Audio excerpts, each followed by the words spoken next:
David DeVito here with Steve Thornley on the final HEDIS broadcast of the season, and we are with Kim Williams and Charles Slattery as well.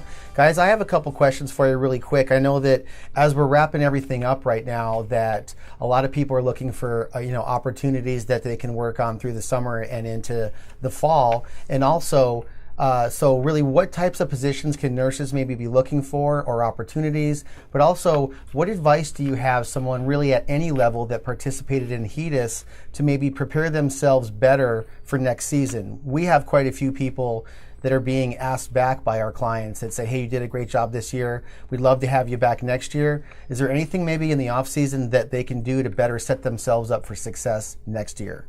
I always advise my staff to read the audits or the overreads that I've done for them because they can always, they can learn. People become defensive about making mistakes, and I always try to tell my staff when I audit their work, it's not about you need to defend your work, it's about you need to learn from a mistake.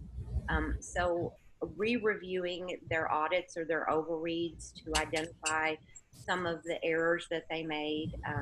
I always think that they need to follow the NCQA, sign up for their updates, read the information, and if they want to branch out into, some people are kind of pigeonholed into a small number of measures when they get their HEDIS job.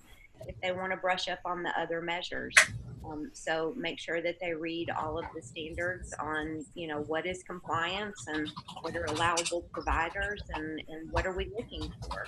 So I think you can do a lot during the off season to prepare yourself for your next season.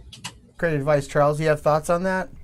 Yeah, I agree with Kim. It's always, unfortunately, NCQA doesn't come out with the new specs for the next year until after the end of October, early November. So that's, if any changes are being made, that's when you need to brush up on that stuff. But over the summer, it's a great idea is going over with your staff any kind of audits on the mistakes that they've made.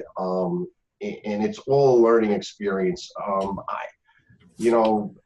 I don't like to be caught with making mistakes, and it is a pride ego thing at times, and you'll debate back and forth.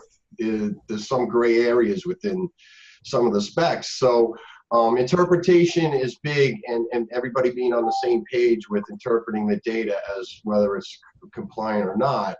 And that's always good to reinforce that during the downtime, so that it's not a learning curve once you get going. That learning curve's already been established, and you do a better job each and every year. I had a really great team of reviewers this year with my one client, and that's all we did were audits, and we found a significant amount of mistakes that would have failed audit if they got pulled, so I'm really proud of the team that I had worked with this year, and it's all due to all the extensive training that we did and the overreads and following up with any of the new measures. And also, the one client I have, we did 12 measures, 14 measures, another client we did 9 measures. So it is good to know, the more experience you have with the criteria, the better. That's great advice, guys. Thanks.